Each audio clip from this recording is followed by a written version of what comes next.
Graça e paz.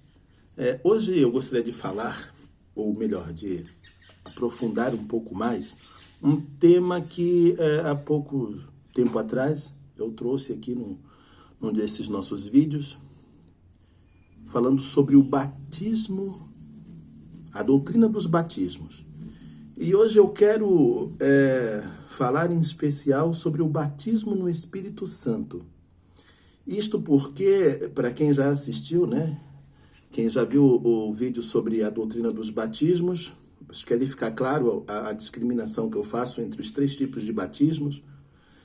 E o batismo no corpo de Cristo, que seria exatamente o novo nascimento, e a sua representação física, que é o batismo nas águas. Mas senti a necessidade de aprofundar um pouco mais, esclarecer um pouco mais sobre o batismo no Espírito Santo. E como eu já tenho um vídeo, então, falando sobre o novo nascimento, eu creio que esses dois primeiros batismos já foram aprofundados. Mas falta falarmos um pouco mais sobre o batismo no Espírito Santo. E essa é a minha intenção nesse vídeo. Amém? Sobre o batismo no Espírito Santo, convém lembrarmos que tanto João Batista como o próprio Cristo, né, falaram sobre esse batismo. João Batista, no início do seu ministério, ele mesmo fala: eu vos batizo com água para arrependimento, mas no meio de vós está alguém que é mais poderoso do que eu, do qual não sou digno de levar as sandálias. Ele vos batizará com o Espírito Santo e com fogo. E o próprio Cristo, antes mesmo de anunciar, de receberem os discípulos, os apóstolos, o batismo no Espírito Santo, ali em Atos capítulo 2, ele mesmo fala: João vos batizou com água, mas vós sereis batizados com o Espírito Santo, não muito depois desses dias. Quando ele então adverte, orienta, antes de ascender aos céus, orienta os discípulos acerca do batismo no Espírito Santo que eles receberiam e a necessidade de permanecerem ali em Jerusalém. Então, Jesus também faz menção. E vemos lá em Atos capítulo 1, versículo 8, em que Cristo fala: mas recebereis a virtude do Espírito Santo que há de vir sobre vós, e ser-me-eis testemunhas, tanto em Jerusalém, como na Judéia, em Samaria, até os confins da terra. E quando Jesus Cristo, então, faz esta afirmação, ali ele está exatamente definindo o que é o batismo no Espírito Santo. O batismo no Espírito Santo é esse revestimento que veio sobre toda a igreja do Senhor Jesus. Eu digo veio, uso o verbo no tempo passado, porque exatamente isto se cumpriu ali no dia de Pentecostes, como iremos ler na sequência. Por isso que é passado. E é um direito da igreja, é para todos os cristãos, todos aqueles nascidos de novo, todos aqueles que já experimentaram o batismo no corpo de Cristo. E constitui-se, e sua razão é justamente ser esse revestimento de poder. Para quê? Para podermos sair para anunciarmos o Jesus, para podermos sair para anunciarmos o Evangelho, para podermos ser testemunhas de Cristo na face desta terra. O revestimento espiritual é o batismo no Espírito Santo. O batismo no Espírito Santo constitui-se exatamente nisso. E quando ele se cumpriu? É aqui em Atos capítulo 2, do versículo 1 ao 4, esse texto bastante conhecido. E cumprindo-se o dia de Pentecostes, estavam todos reunidos no mesmo lugar. E de repente veio do céu um som como de um vento veemente e impetuoso e encheu toda a casa em que estavam assentados. E foram vistas por eles línguas repartidas como que de fogo, as quais pousaram sobre cada um deles. E todos foram cheios do Espírito Santo e começaram a falar em outras línguas, conforme o Espírito Santo lhes concedia que falassem.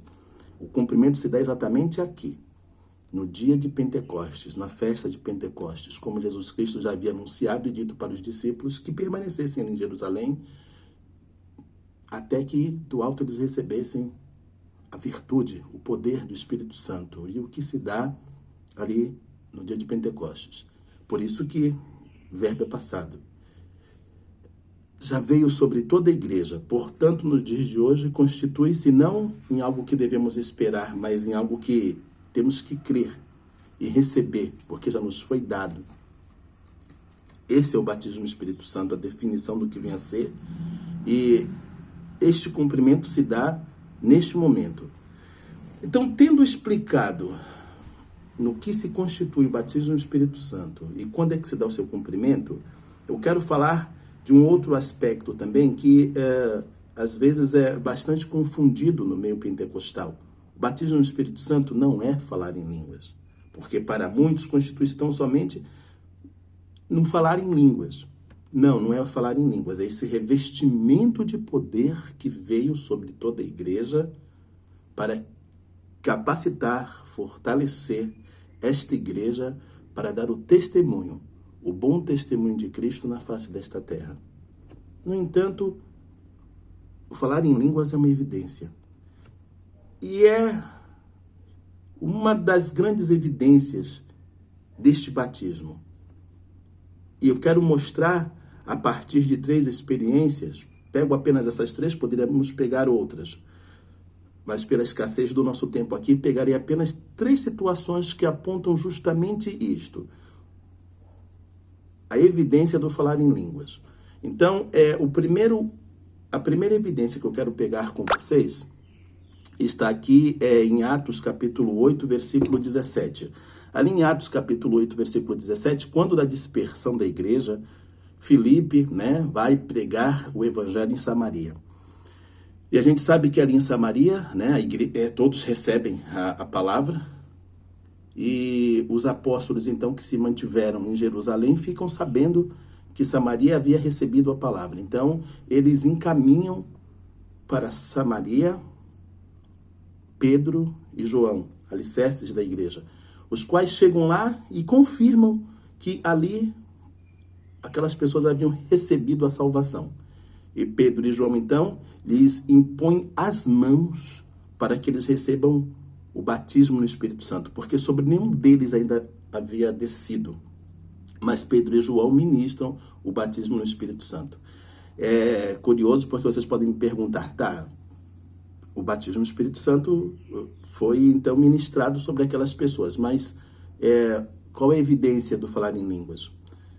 Nesse primeiro texto isso está implícito, mas podemos afirmar que eles falaram em línguas. Isto por quê? Porque sabemos que é um ato espiritual. No entanto, tem uma evidência física, e o falar em línguas é, sem dúvida alguma, uma dessas evidências, e eu diria que é a mais notória. E afirmo que aí já houve esta evidência, e este texto evidencia isso, por conta da reação daquele homem que ali estava e que fica deslumbrado com esta evidência e que oferece, inclusive, para os apóstolos dinheiro para que ele também tivesse este poder de ministrar o batismo no Espírito Santo. Como ele poderia ter visto esta evidência se ela fosse algo tão somente espiritual? Como ele poderia ter visto isto se não tivesse uma manifestação física ou auditiva?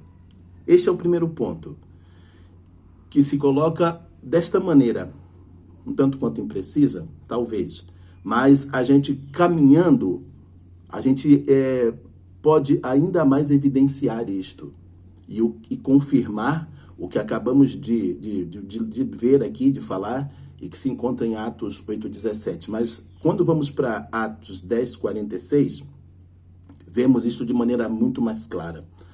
Ali Pedro é enviado para pregar aquele centurião, a Cornélio, e depois quando ele começa a pregar, quando ele começa nas suas primeiras palavras ainda explanando para aquelas pessoas o evangelho, e Pedro estava acompanhado de alguns homens, 6 judeus, como testemunhas, porque era a primeira vez que se pregava, que se ia falar para gentios, e ali o texto deixa claro que aquelas pessoas para quem Pedro havia pregado, para quem Pedro estava pregando, aquelas pessoas foram cheias do Espírito Santo e começaram a falar em línguas e magnificar a Deus. E os fiéis da circuncisão que estavam com Pedro ficam maravilhados com isso, e ali tem um testemunho de que aquelas pessoas não só receberam a salvação, mas que também receberam o batismo no Espírito Santo. E é claro o texto quando fala da evidência do falar em línguas e magnificar a Deus. Vamos ver também uma outra passagem em Atos capítulo 19, versículo 6, em que Paulo passa por Éfeso, após a passagem de Apolo, que ali havia pregado e havia conquistado almas para Cristo.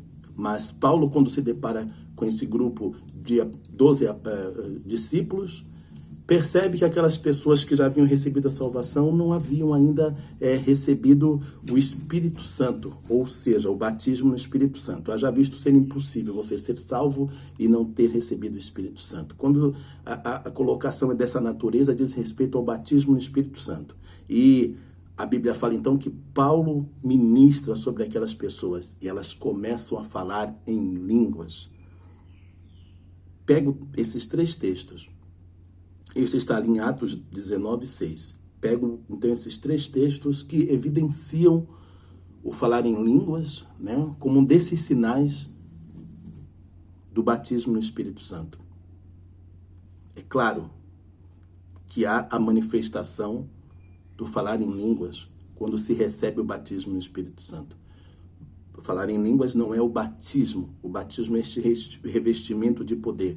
No entanto, o falar em línguas é uma das evidências de que você foi batizado no Espírito Santo. Eu digo uma das, porque não é a única.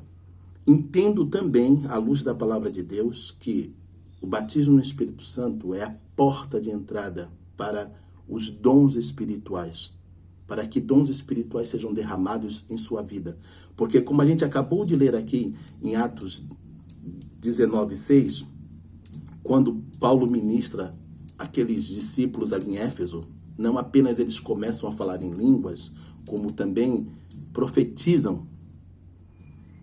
Ou seja, há uma manifestação de um dom espiritual.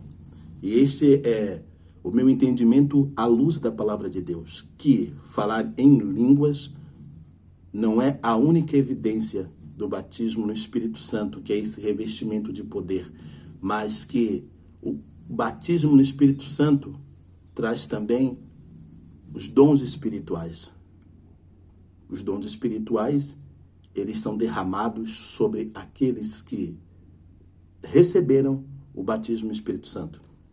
E temos lá em Joel, um texto profético, né? Joel capítulo 2, versículo 28, em que entendemos que ali Joel faz referência ao batismo no Espírito Santo, a esse derramamento que se deu em Pentecostes, esse derramar do Espírito. E ali Joel, quando fala desse derramar do Espírito, também traz a evidência, também traz os dons espirituais. E a gente pode ler lá em Joel 2:28. Há de ser que derramarei do meu Espírito sobre toda a carne, e vossos filhos e vossas filhas profetizarão, e vossos velhos terão sonhos, e os vossos mancebos terão visões. Quando fala do derramar do Espírito Santo, também fala dessa manifestação de dons espirituais. Então, de maneira sucinta, é isto. O batismo no Espírito Santo é esse revestimento de poder para testemunharmos. Tem como evidências o falar em línguas e abre as portas para que possamos receber dons espirituais. Amém? Peço a você que não deixe, não esqueça de dar o seu like, ok? Ative o sininho para que toda vez que eu postar um vídeo você possa receber notificação. Inscreva-se no canal, isso é muito importante também. Inscreva-se no canal e compartilhe essa mensagem. Se essa mensagem tem sido bênção, tem sido um canal de edificação espiritual para você, compartilhe. Amém? Graça e paz.